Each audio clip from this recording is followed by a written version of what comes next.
Prontinho, começou a gravação. Então, turma, eu passei os nomes de alguns alunos para o serviço de orientação pedagógica para que eles entrassem em contato com os alunos que não estavam frequentes ou não haviam encaminhado as tarefas, tá? Então, se o SOI entrou em contato com você, ou foi porque você não estava assistindo às aulas, ou foi porque você ainda não havia enviado as tarefas, tá bom? Essa intervenção que eu faço é justamente para que a nossa turma não se perca, porque muitos alunos acabam deixando de assistir a aula, acabam deixando de fazer as atividades, e aí é super importante que o SOI entre em contato, até mesmo para a gente registrar por e-mail, e para que o aluno retorne aqui às nossas atividades normais. Então, eles entraram em contato ou para os alunos faltosos ou para os alunos que não estavam enviando as tarefas. Somente 60% da turma está em dia, tá? Com a tarefa 1 e 2. Isso me incomoda muito, porque é um número muito baixo, pessoal. Não vamos desistir. Infelizmente, a nossa aula, que seria presencial, está sendo mediada por tecnologia. Mas assim que passar esse cenário de pandemia, nós vamos ter um encontro presencial na unidade. E isso eu tenho certeza que vai motivar ainda mais vocês, tá? Com relação ao curso. Então, eu peço realmente uma questão assim, de dedicação mesmo, que vocês estejam trabalhando, né, falo trabalhando aqui com o curso, mas estudando em dia com as atividades, com as aulas, porque isso é super importante para vocês e, claro, para mim também, como instrutora, eu fico feliz de ver a turma interagindo, participando, enviando as tarefas e entendendo todo o conteúdo que eu passo aqui para vocês, tá? Bom, então hoje eu vou passar um pouco do material para vocês, de conteúdo. Eu vou fazer a correção da atividade que a gente ainda não havia corrigido, do forms que eu passei na aula passada. Vou fazer a apresentação novamente da tarefa 3. Alguns alunos já me enviaram, estou super feliz. Eu tenho até aqui o nome, foi a Elcide Maria e o Luiz, que já me encaminharam a tarefa 3. E aí o nosso prazo de encerramento já está próximo, que é o dia 3 de março. Né? Eu falei, gente, espera as próximas aulas para vocês irem elaborando, que a gente vai ver mais conteúdo, a sua tarefa vai ficar melhor. Mas agora, o que eu falo para vocês é, quem já começou a fazer o relatório, ok, ao longo dessa semana prepara para encerrar e fazer a postagem. Quem ainda não começou, por favor, faça, inicie aí o relatório 3, a tarefa 3, que é uma tarefa que vale bastante pontos, tá bom? Luiz até colocou uma mãozinha aqui. Isso mesmo, Luiz. Então, o relatório da tarefa 3 é importante porque é a última tarefa da nossa unidade curricular. Porque a matéria, né, de ciências aplicadas, a nossa unidade curricular encerra dia 3 de março. Nós só temos mais uma aula ao vivo, tá bom? Para essa matéria, que vai ser na segunda-feira. Então, se vocês têm alguma dúvida, alguma pergunta, contem comigo, estou aqui disponível para vocês. Vocês têm meu WhatsApp, eu ajudo com o maior prazer para que vocês possam realizar aí a atividade, tá bom? Querem fazer alguma pergunta? Tem alguma dúvida? Eu vou deixar esse momento aí para comentários, fazer sugestão, dúvidas.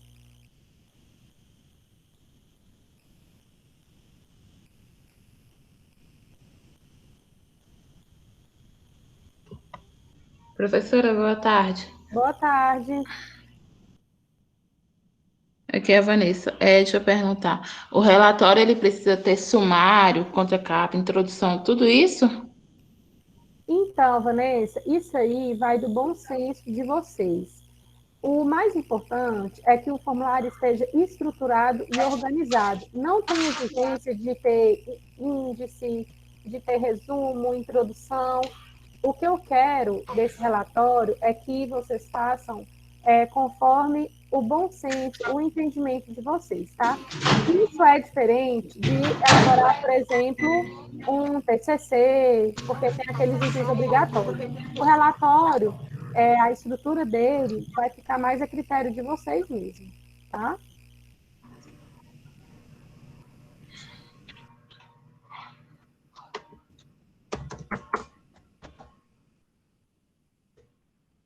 Obrigada. Por nada. Mais alguém queira perguntar?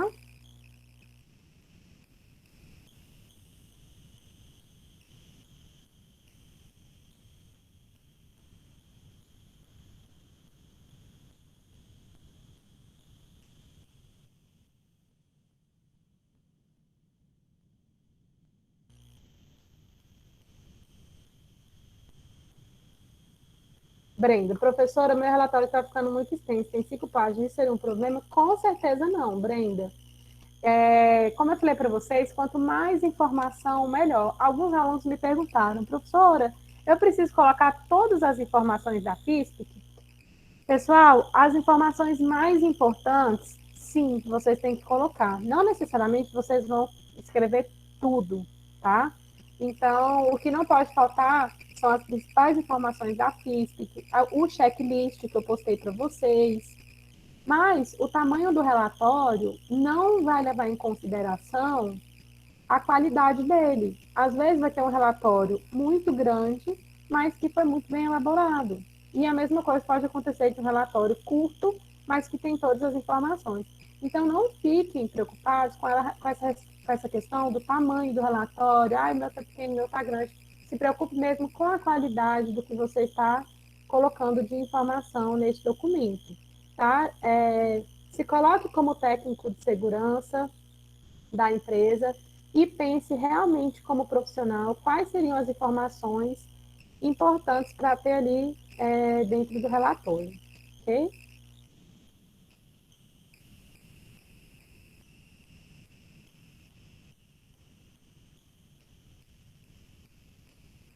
Mais alguém que queira fazer alguma pergunta sobre a tarefa 3? Então, eu vou compartilhar aqui a tela com vocês para que a gente possa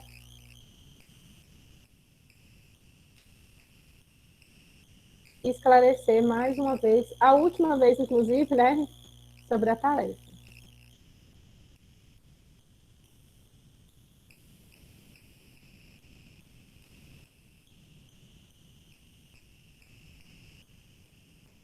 Estão conseguindo ver a tela?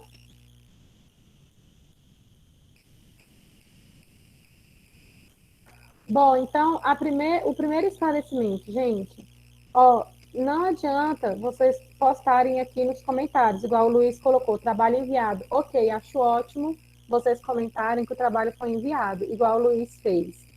Mas cuidado para não anexar a tarefa aqui nos comentários, porque como eu havia falado na aula passada, não tem como eu lançar a pontuação se você anexar por aqui, tá? Então, vocês têm que lançar a tarefa lá para que eu possa lançar a pontuação de forma adequada, tá bom? Então, só para a gente passar aqui a última informação a respeito do relatório, né? O relatório, ele deve conter as informações da FISPIC, do óleo diesel, ele vai conter aquele checklist que eu anexei para vocês, tá? E aí você, como está escrito aqui, você deverá colocar as informações mais importantes sobre a sua opinião do acidente, como prevenir, as informações a respeito do produto, as propriedades físico-químicas, né, a respeito do produto. E é isso. Na semana que vem, vai ter as apresentações desse relatório, tá? Então, eu vou selecionar 2 pessoas para poder fazer a apresentação desse relatório para a gente. Então, esteja em dia aí com o seu relatório, tá? Porque às vezes você vai ser sorteado para fazer essa apresentação. Beleza? Bom, então vou passar aqui para vocês um pouco sobre o conteúdo da nossa aula de hoje, tá? Nas aulas anteriores, deixa eu só ver aqui que alguém comentou no chat. Raquel, boa tarde. Oi, Raquel, boa tarde. Nas aulas anteriores, eu expliquei para vocês sobre a classificação de riscos, de como é importante o técnico de segurança entender essa classificação de riscos, porque a todo tempo a gente vai estar trabalhando com ela, tá?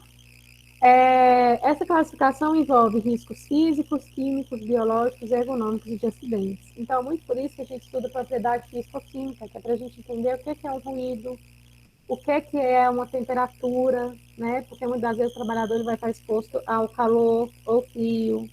Então, é super importante que a gente entenda essa classificação.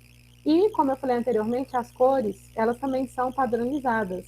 Verde, risco físico, vermelho, risco químico, marrom, risco biológico, amarelo, risco ergonômico e azul, risco de acidentes. Porque, ao elaborar o mapa de riscos, essas cores elas são representativas da classificação de cada risco, tá? Então, nós estamos trabalhando com a segurança nas operações com líquidos inflamáveis. Alguém sabe qual a norma regulamentadora? Lembra que eu falei para vocês que nós temos 37 NRs? Alguém sabe qual norma regulamentadora fala sobre segurança nas operações com líquidos inflamáveis? Alguém sabe?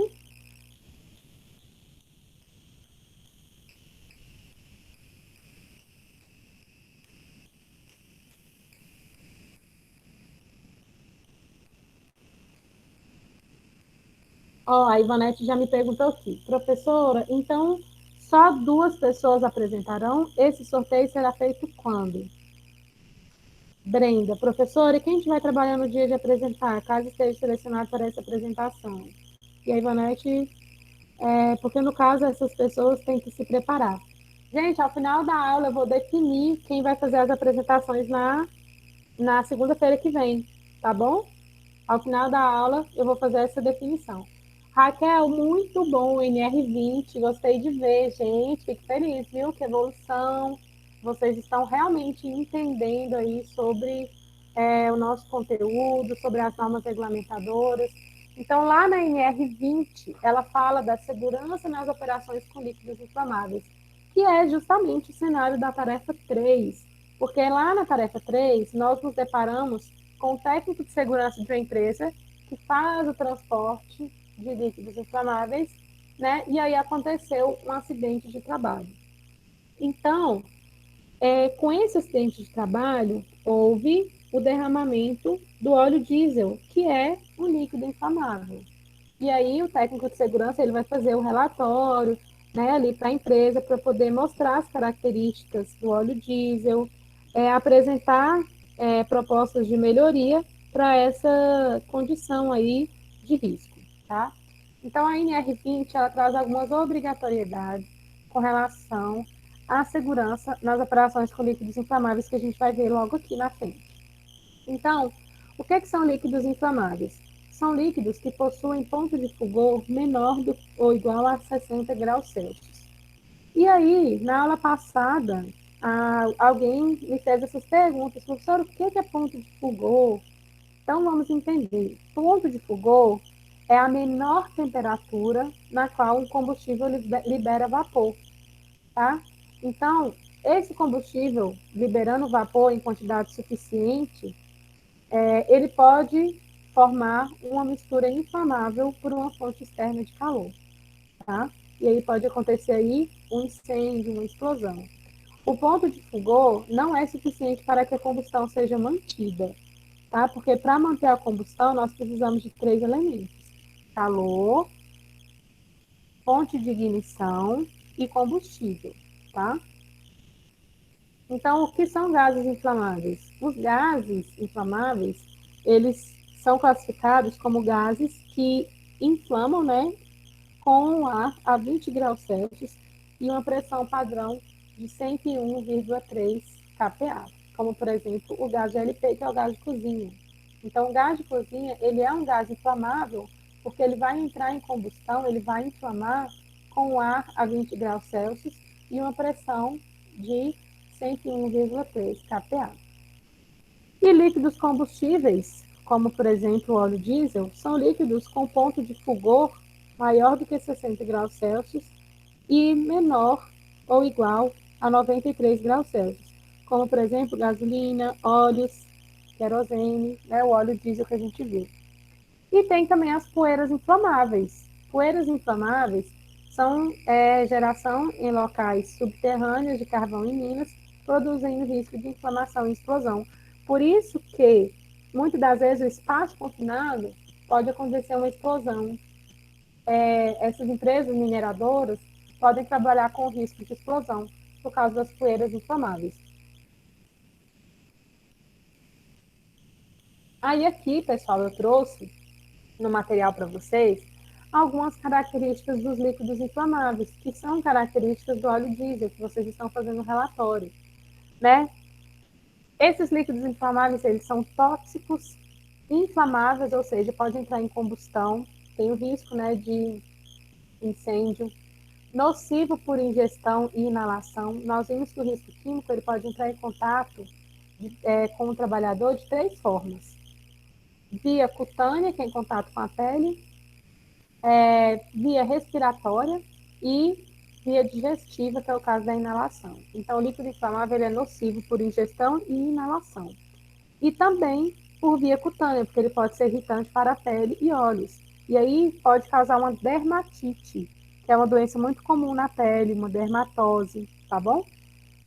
As propriedades químicas. O vapor de um líquido inflamável inflama e pode causar incêndio ou explosão. E com relação às propriedades físicas, pressão de vapor, ponto de fulgor, limite de inflamabilidade e densidade de vapor. Os riscos são a combinação da probabilidade de ocorrência e da consequência de um determinado evento perigoso, e o perigo é a fonte ou situação com o potencial para provocar danos em termos de lesão, doença, dano à propriedade, meio ambiente, local de trabalho. No acidente de trabalho que nós vimos, o trabalhador ele não sofreu nenhum ferimento, mas nós tivemos um impacto ao meio ambiente significativo. E aí, para isso, né, as empresas precisam ter esses planos de emergência também com relação à prevenção ambiental, né, preservação ambiental. Igual a gente viu o acidente, né, que aconteceu, um acidente de grande proporção da Vale, né, do rompimento da barragem, ali eles não tinham plano de emergência. Né? Então, o plano de emergência não foi eficaz e nós tivemos aí um impacto ambiental muito grande e também um impacto com relação ao número de óbitos, tá? Que aconteceu. Oi, Érica, pode falar.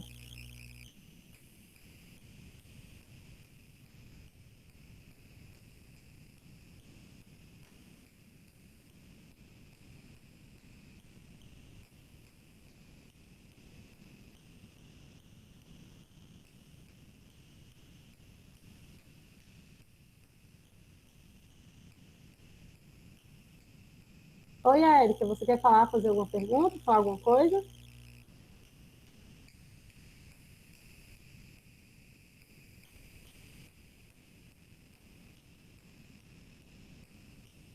Bom, tá, ela falou que o microfone não está funcionando. Pode digitar.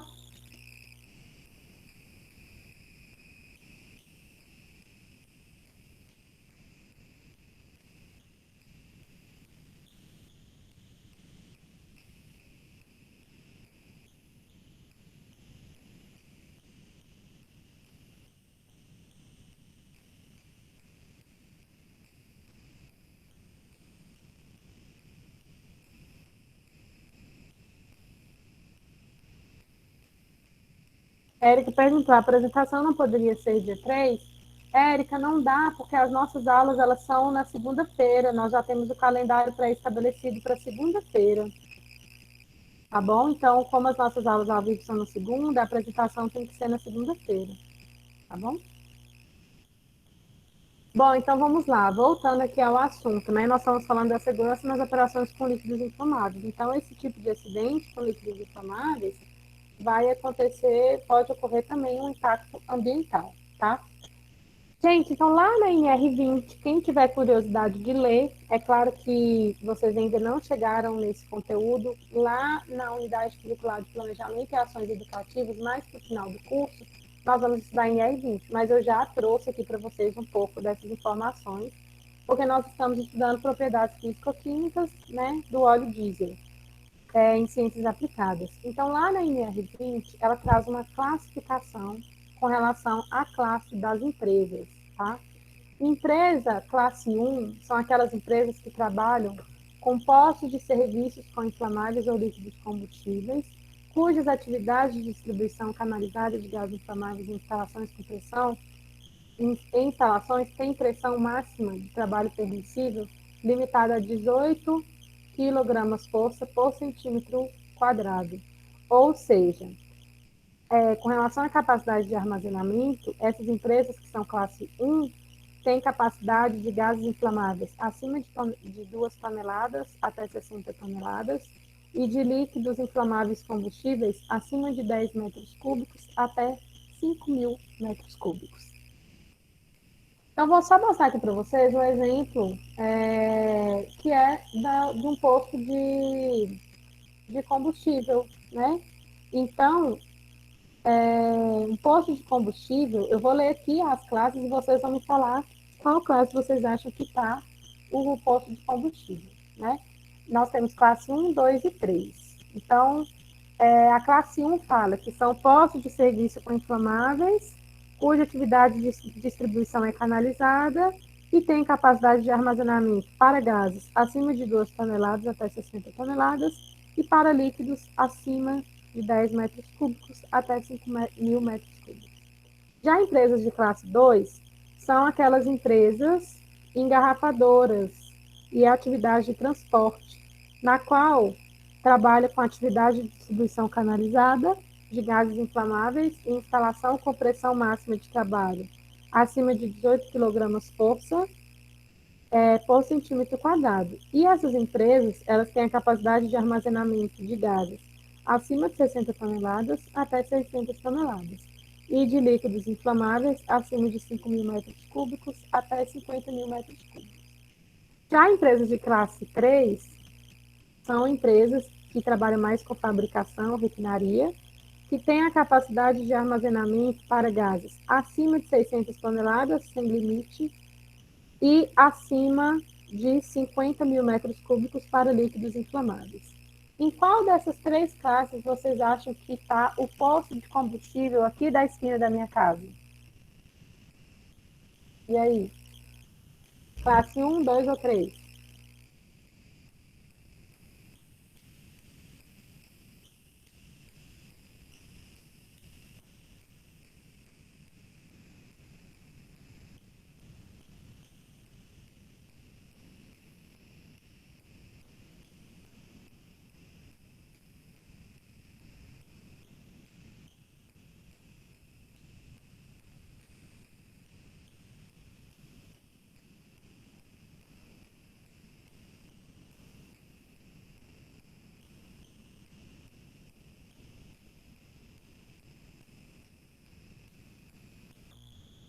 E aí, pessoal? Muitos já responderam aqui. Muito bem. Brenda, Júlia, Vanessa, Juliana, Luiz, Raquel. Então, gente, conforme a NR20, o posto de combustível, ele vai ter uma capacidade de armazenamento para gases inflamáveis acima de 2 toneladas até 60 toneladas e para líquidos combustíveis acima de 10 metros cúbicos até 5.000 metros cúbicos, tá? Então, podemos afirmar que postos de combustíveis são classificados conforme a NR20 na classe 1, tá bom?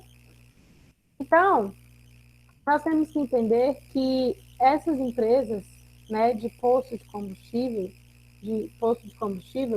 no projeto de instalação, tem que observar as alíneas A, B, C, F e G, ou seja, tem que fazer a descrição das instalações e seus respectivos processos através de um manual, tem que ter a planta geral de locação das instalações, tem que ter as características e informações de segurança, saúde e meio ambiente, tá? Para poder evitar os acidentes de trabalho. Tem que ter a planta e desenho de especificação técnica dos sistemas de segurança da instalação, como, por exemplo, combate a incêndio, extintores, tá bom? E tem que ter a identificação das áreas classificadas para efeito de especificação dos equipamentos e instalações elétricas. Então, isso é super importante, tá?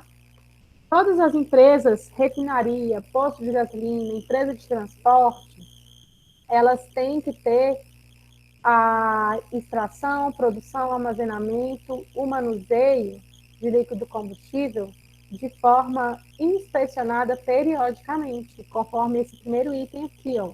As instalações, né, que trabalham com operações com líquidos inflamáveis, elas têm que ter periodicamente essa inspeção com enfoque na segurança e saúde no ambiente de trabalho. Então, o posto de gasolina ele tem que fazer sua inspeção periódica para ver se não está tendo vazamento, se as medidas de prevenção e combate a incêndio estão ideais, como, por exemplo, a inspeção do extintor. Será que a data de validade do extintor está em dia? Então, tem que ter essa inspeção periódica, tá? Deve ser elaborado em articulação com a CIPA, que é a Comissão Interna de Prevenção de Acidentes, o cronograma dessas inspeções. Vai ser um cronograma mensal, então eu vou estabelecer quais os dias acontecerão essas inspeções de segurança e saúde nas empresas que trabalham com operações de líquidos inflamáveis, tá bom? Todas essas inspeções deverão ser documentadas e as respectivas recomendações implementadas, tá? Então, eu vou documentar a data que foi feita a inspeção, o que foi inspecionado, isso é super importante, viu, pessoal? Então, o técnico de segurança, ele trabalha tanto com essa questão educativa, de treinamento com os funcionários, quanto com a questão de fiscalização da própria empresa. Então, como que é esse tipo de fiscalização? Eu vou fiscalizar se os trabalhadores estão usando os EPIs. É estranho falar que a empresa vai se fiscalizar, mas é isso. O técnico de segurança ele tem esse papel fiscalizador da própria empresa. Então, ele vai fiscalizar se os trabalhadores estão usando os EPIs, ele vai fiscalizar se os extintores estão em dia, ele vai fiscalizar se tem uma análise de riscos, tá? Se tem um plano de emergência com relação ao vazamento de líquidos inflamáveis, é como se fosse uma auditoria interna. A não implementação da recomendação no prazo definido deve ser justificada e documentada, porque a empresa ela pode receber uma fiscalização e aí ela pode ser multada se ela não fizer essas auditorias internas, e os relatórios devem ficar disponíveis às autoridades competentes, que são justamente essas autoridades que fazem a fiscalização, e aos trabalhadores também. Então, gente, a capacitação dos trabalhadores com relação ao manuseio de líquidos inflamáveis é super importante, tá? Porque muitas das vezes esse motorista que se acidentou, ele não estava por dentro, ele não sabia quais eram os riscos, ele não foi treinado com relação à segurança no trânsito, que às vezes a gente acaba deixando de lado, mas isso é super importante, principalmente para empresas de transporte. Empresas como a gente tem aqui, de ônibus, a Piracicabana. Então, o técnico de segurança dessas empresas de transporte, empresas de ônibus, tem que fazer capacitação dos trabalhadores, principalmente dos motoristas, com relação à segurança no trânsito, para evitar esse tipo de ocorrência, evitar esse tipo de acidente. Vocês podem até inserir isso no relatório, se vocês quiserem, como uma proposta de melhoria, de solução, para que esse acidente não aconteça mais, fornecer uma capacitação aos motoristas dos caminhões, das transportadoras, a respeito de segurança no trânsito, porque nós, profissionais da área da segurança, podemos afirmar que treinamentos e ações educativas evitam acidentes e doenças do trabalho. Como? Gente, olha só, muitos acidentes acontecem porque o trabalhador ele não conhece o risco que ele está exposto, tá? Principalmente com relação a empresas terceirizadas. A empresa está faltando trabalhador, ela vai terceirizar. Então, ela vai colocar um funcionário de outra empresa para trabalhar lá, mas ela não treinou, ela não fez capacitação, não falou para o trabalhador o risco que ele está exposto, não falou os EPIs que ele precisa utilizar. A possibilidade desse trabalhador se acidentar é muito grande, tá? Por quê? Porque esse trabalhador ele não tem conhecimento do risco que ele está exposto. Esse trabalhador, ele simplesmente não conhece as medidas de prevenção. Então, essas ações educativas de segurança e saúde do trabalho são muito importantes. Inclusive, tem capacitação obrigatória sobre a NR20, sobre a segurança nas operações políticas inflamáveis, tá? Então, eu quero que vocês entendam que treinamentos e capacitações são obrigatórios, tá? As empresas, elas têm que ter essa consciência de que o trabalhador, ele ele tem direito de saber o risco que ele está exposto e de saber as medidas de prevenção, ok? Querem fazer alguma pergunta?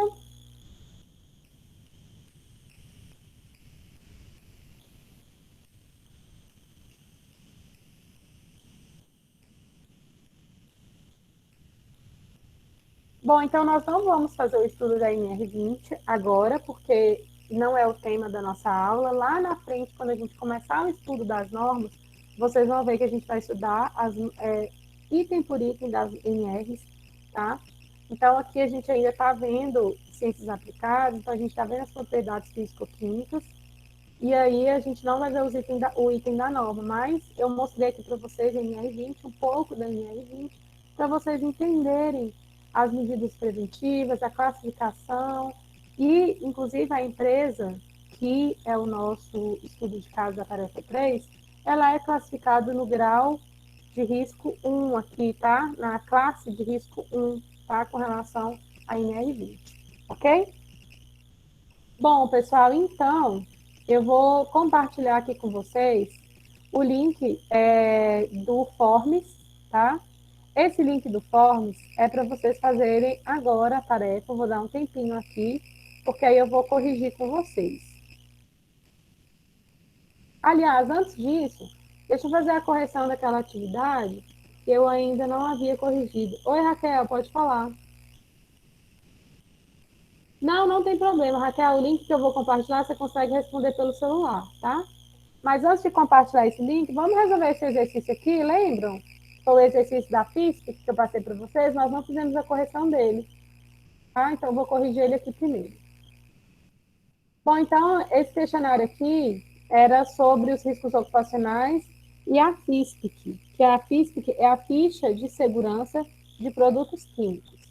Então, a primeira questão falava o seguinte: de acordo com as normas referentes à segurança de trabalho no manuseio de produtos químicos, é correto afirmar.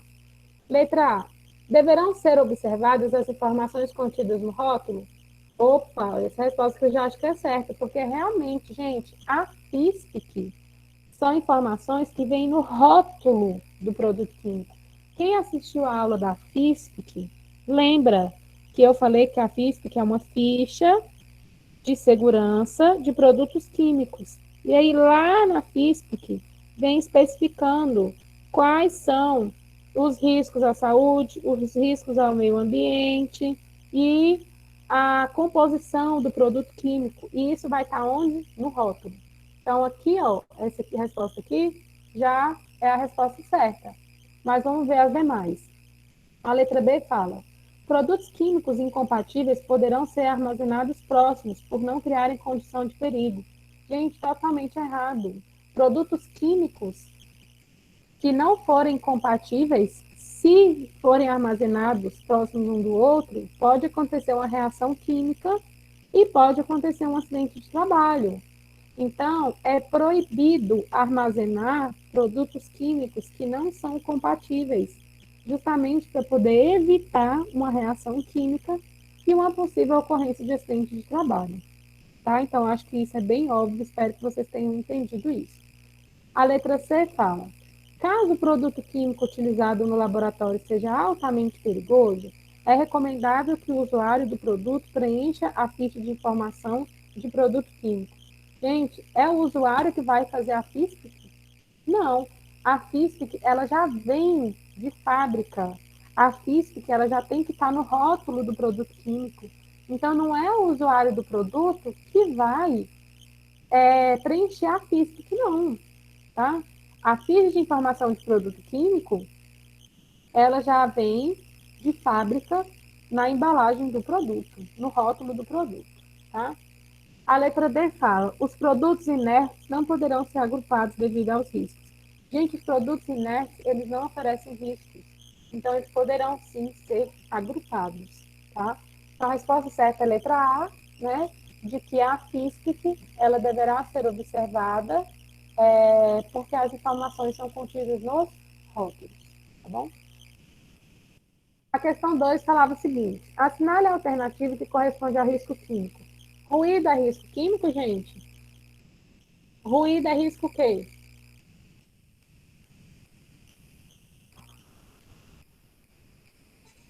Auditivo?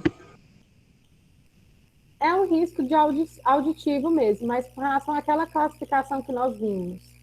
Qual é a classe do risco ruído? Físico. Muito bem, a Brenda e o Nilson, o Luiz respondeu. Ruído é risco físico, classificado na cor verde, tá? Radiação ionizante é risco químico?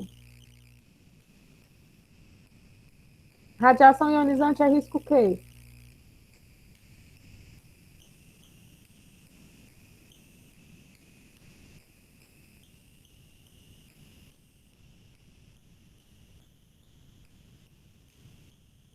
Físico também, muito bem. Brenda falou que não é químico, é físico. Então, nenhuma dessas respostas. Radiação pode ser ionizante e não ionizante. O que é radiação ionizante? Radiação ionizante é o raio-x, né? O técnico que trabalha com radiologia está exposto à radiação ionizante. E a radiação não ionizante é a exposição ao sol. Então, aquele trabalhador que está exposto à radiação não ionizante é o funcionário que trabalha a céu aberto, tá? Então, como está relacionado ao ambiente físico, radiação ionizante é classificado como risco físico, cor verde. C. Movimento repetitivo é risco químico? Movimento repetitivo é risco quê?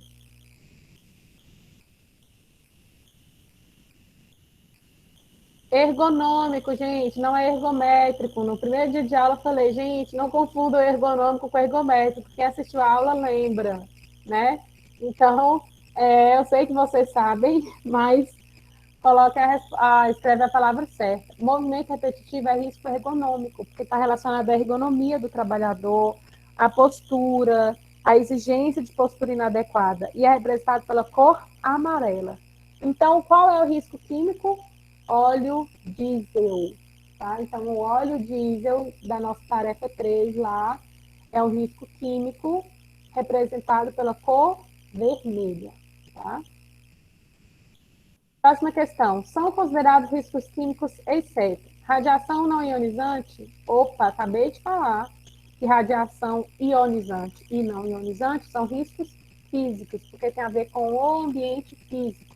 Radiação não ionizante, exposição ao sol, como, por exemplo, o trabalhador que desenvolve suas tarefas a céu aberto, sem uma cobertura, né? E a radiação ionizante é um exemplo do raio-x, o técnico em radiologia da exposto à radiação ionizante.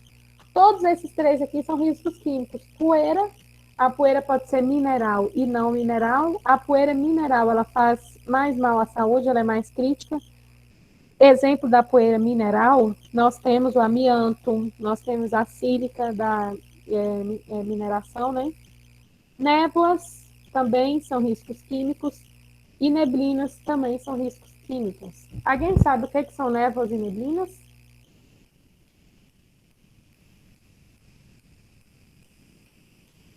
Bom, então névoas são partículas líquidas, tá?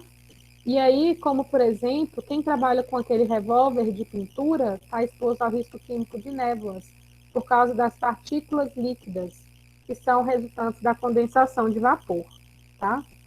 E as neblinas? O que são neblinas? Também são riscos químicos. A neblina, ela é a formação de umidade no ar, tá? Então, com baixa temperatura, nós temos a formação de neblinas, ok? Bom, então, a resposta certa é a letra A, porque a radiação não ionizante é um risco físico e não químico.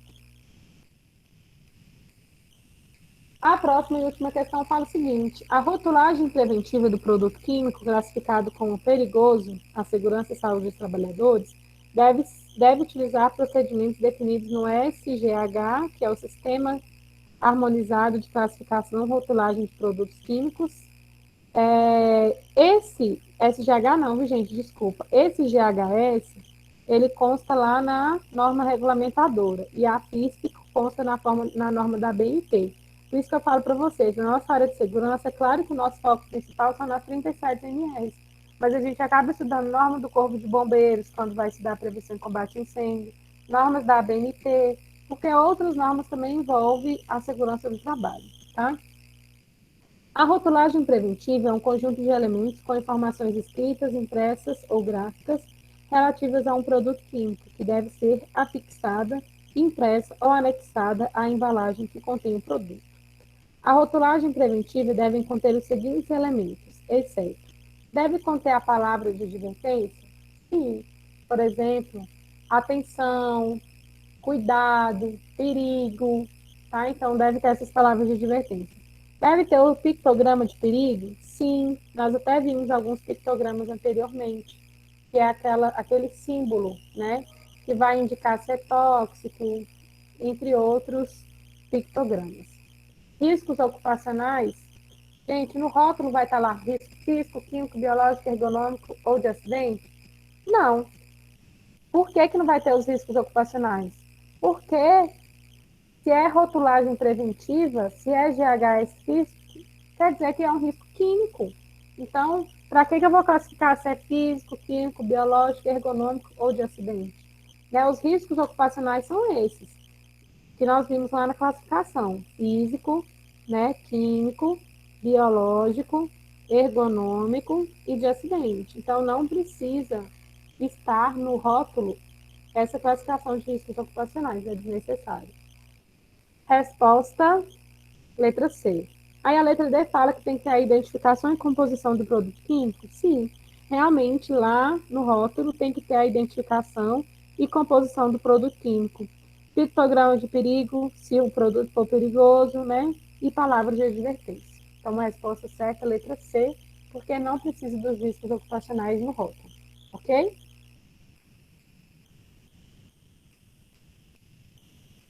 Ó, a Ivonete perguntou, ótima pergunta, Ivonete. Professora, posso considerar cimento como uma poeira química? Com certeza. Cimento, presente na construção civil, é um risco químico, tá? Então, com certeza. Por isso que na fábrica de cimentos existem trabalhadores que recebem insalubridade, por causa da concentração da poeira química, tá? Muito bem. Bom, então vamos ao questionário de hoje. Tá? Eu vou passar para vocês aqui. Esse é bem curtinho, só para vocês responderem e a gente fazer a correção ainda hoje, tá? Aqui na aula ao vivo.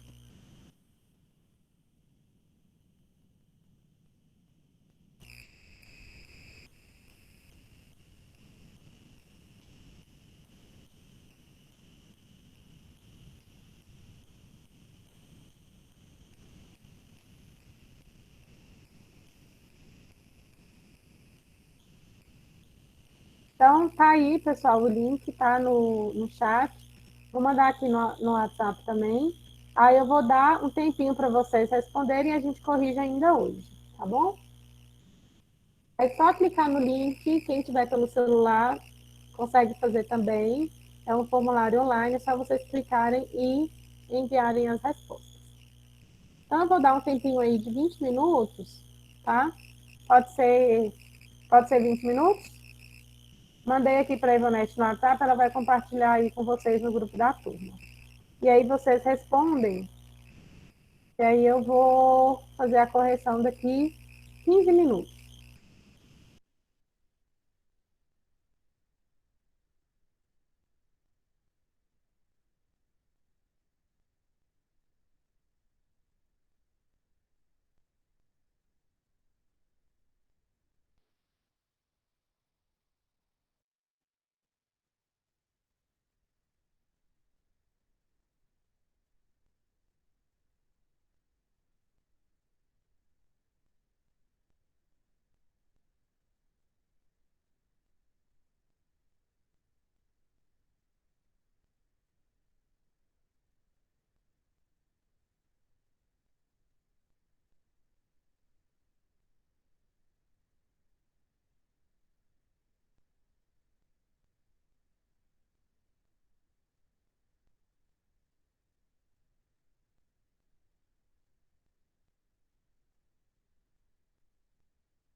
Vamos lá, turma. Dois alunos já me enviaram as respostas. Vou só aguardar o restante enviar para poder corrigir, tá?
Vamos corrigir, turma?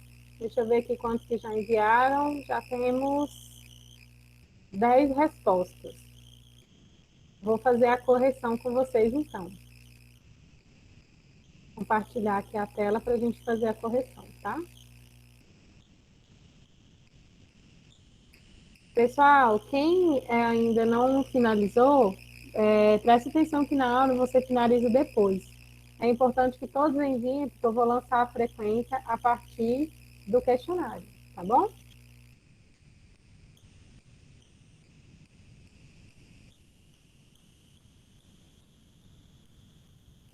Bom, então vamos lá. Vocês colocaram aqui nome, né? Questão 1. Descreva a definição e aplicabilidade de temperatura, né? O que é temperatura? Então, pessoal, por que nós aqui em Ciências Aplicadas estamos estudando temperatura? Porque lá na frente, né, como técnico de segurança, a gente tem que avaliar se o frio ou o calor ao qual o trabalhador está exposto está dentro ou não do limite de tolerância, tá? Então, muitas das vezes o trabalhador ele vai receber insalubridade, ou então ele vai fazer pausas ao longo da sua jornada de trabalho, porque ele vai estar exposto a uma temperatura inadequada. Mas o que é temperatura? Então, temperatura é uma grandeza física, por isso que é um risco físico. Quando a gente fala calor ou frio excessivo, a gente classifica como risco físico, porque é uma grandeza física que pode ser definida como o grau de agitação de moléculas. Ou seja, quanto maior for a agitação de moléculas, maior vai ser a temperatura do corpo, né? Inclusive a temperatura corporal, ok? Então, esse seria aí o conceito. E a aplicabilidade de temperatura é justamente, né, na nossa área de segurança do trabalho, para poder identificar se o trabalhador está exposto a um frio excessivo ou a um calor acima do limite de tolerância. Qualquer uma dessas condições é passível de pagamento de insalubridade ou pausas durante a jornada de trabalho, tá? A questão 2, ela pede, descreva os tipos de radiação e características. Gente, então nós temos a radiação ionizante e a radiação não ionizante. As duas são riscos físicos, porque está relacionado ao ambiente físico, é uma grandeza física, tá? Então, a radiação é uma forma de energia. E aí, a radiação ionizante, ela é uma radiação capaz de separar átomos presente em moléculas. Então, vai ser radiação não ionizante. O infravermelho, que é produzido por um ferro, né, de passar roupa. O micro-ondas, né, que é o aparelho, né, que a gente tem em casa. A radiação não ionizante ultravioleta, que é produzida pelo sol. Por isso que eu falei para vocês que o trabalhador que está a céu aberto, que trabalha a céu aberto, exposto ao sol, ele está exposto a um risco físico de radiação não ionizante. Então, a radiação não ionizante, se estiver acima do limite de tolerância, também vai ser passível de um pagamento de insalubridade de 20%, né, do adicional no salário mínimo do trabalhador, tá? Então, o que é radiação não ionizante? É um tipo de radiação e pode ser a radiação solar, ultravioleta, o micro-ondas que a gente tem em casa, a radiação infravermelha, tá? Mas nós temos também a radiação ionizante, que é uma radiação mais grave. Não sei se vocês lembram do acidente em Goiânia com o Césio 137, depois vocês podem pesquisar. Foi um acidente que trouxe bastante devastação na cidade, na década de 80, ou foi na década de 90, não me lembro bem, acho que é na década de 90. Então, alguns catadores de lixo encontraram o resto de um aparelho de raio-x e nele tinha o risco de radiação ionizante, que é o Césio 137, que é um elemento radioativo, né? E aí pode provocar alteração celular, câncer, entre outras doenças. Então, a radiação ionizante já é uma radiação mais crítica, que é a radiação alfa, beta e gama, tá?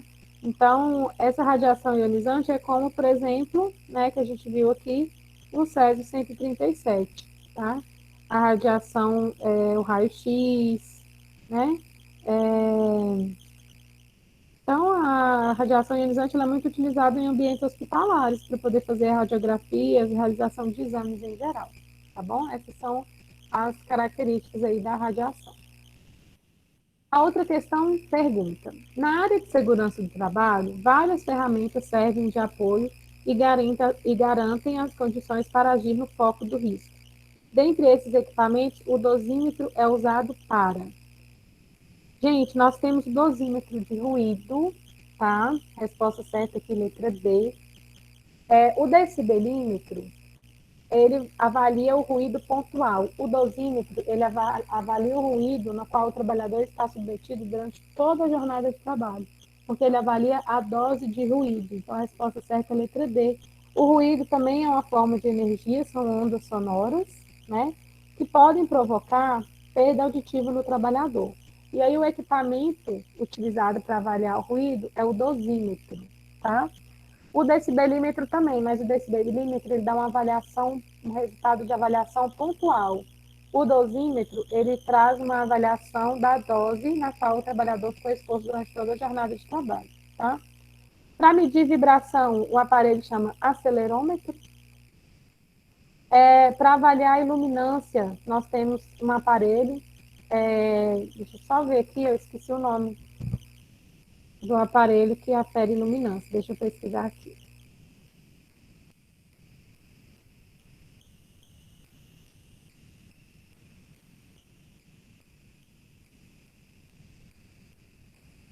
Luxímetro, tá, pessoal? Esqueci do nome. O luxímetro é o aparelho que vai aferir a iluminância no ambiente de trabalho. Porque quando nós temos um ambiente deficiente de luz, é um ambiente ergonomicamente inadequado, tá? Então, se chama luxímetro. E na letra C, fala medidor de estresse térmico ao avaliar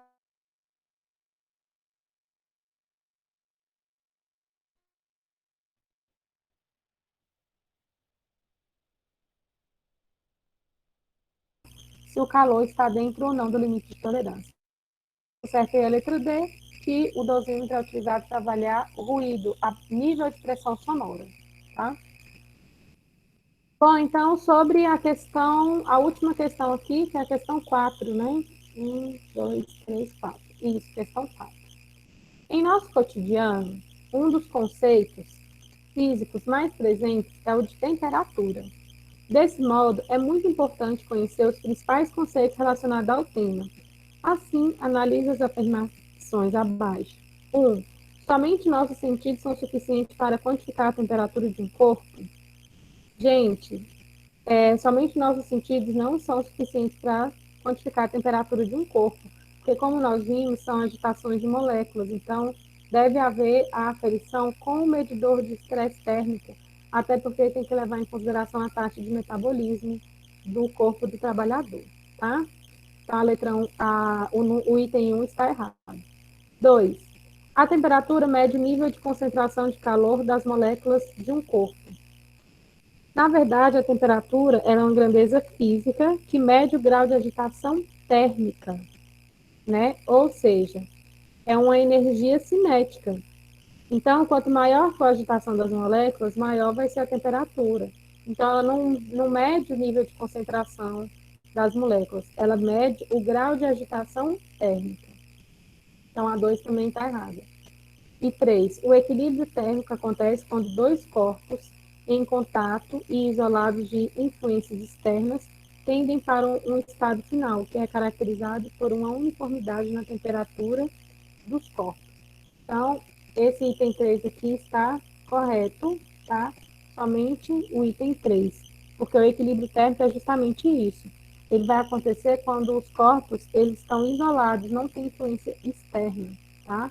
Porque o que vai influenciar na temperatura são as influências externas, tá? Então, o equilíbrio térmico é justamente quando o corpo ele não sofre esse tipo de influência. Então, a resposta certa, 3 apenas. Ok? Tranquilo, gente? O questionário, só para a gente estudar aí um pouco sobre as grandezas.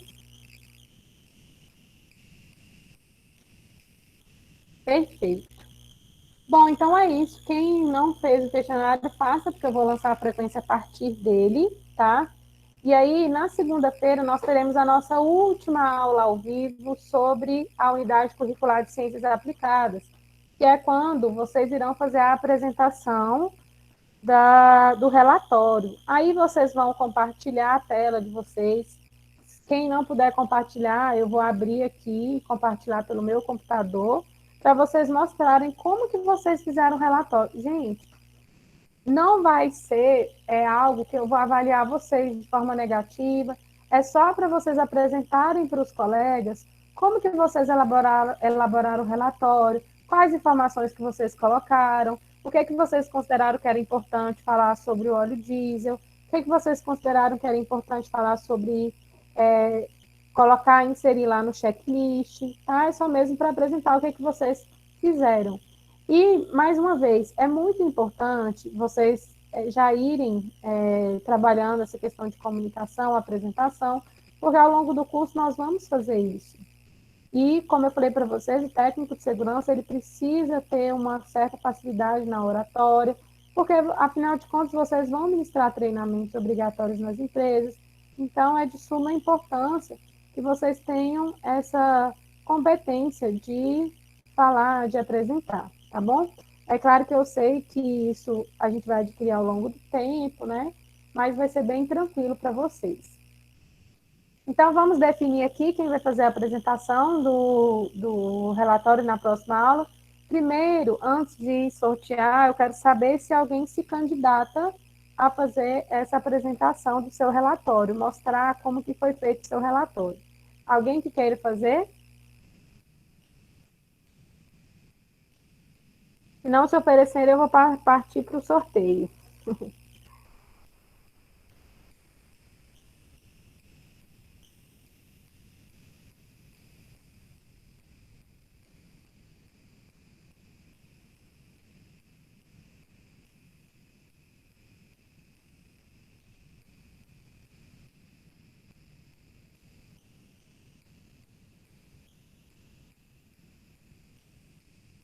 Ninguém?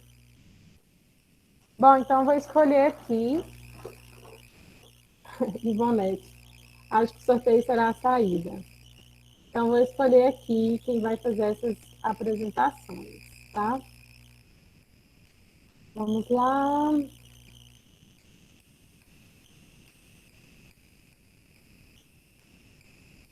Luiz Fernando, eu serei um ótimo. Luiz, então, vai apresentar o relatório dele. Muito obrigada, Luiz.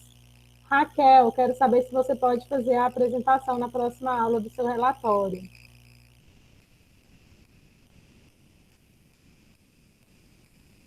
José Raimundo disse que gostaria, mas talvez não vai participar da aula. José, na nossa próxima unidade curricular, a gente vai fazer outras apresentações. Aí você participa da próxima, então, tá? Raquel, você pode apresentar o seu? Posso. Raquel falou que pode. Gente, então, fechado. O Luiz vai apresentar o relatório dele, a Raquel também. Daqui até lá, se mais alguém se candidatar para poder fazer a apresentação, perfeito.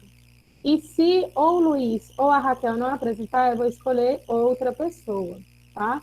Mas, se mais alguém quiser mostrar como fez o relatório, compartilhar da sua experiência, aí, na próxima aula, você pode se candidatar aqui e falar para você poder fazer a sua apresentação do seu relatório, tá bom?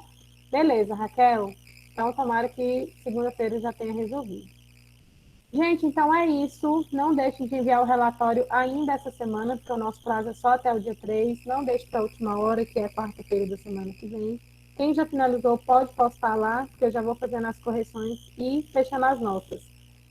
Na terça-feira, eu também vou compartilhar com vocês a nota. Na terça-feira, não, desculpa. Na própria segunda-feira, quem já tiver enviado o relatório, eu vou apresentar a nota final da unidade curricular. Por quê? Quem não passou vai ter que fazer uma recuperação, tá? Então, na segunda-feira, eu já vou apresentar a nota final de quem já postou o relatório, e se tiver alguém de recuperação, eu já vou passar aí o trabalho, a prova de recuperação, tá? Que vai ser uma prova. Beleza? Gente, então é isso. Até segunda-feira. Encontro vocês. Obrigada pela presença de todos. Fiquem com Deus. Estou aqui à disposição de vocês. Até.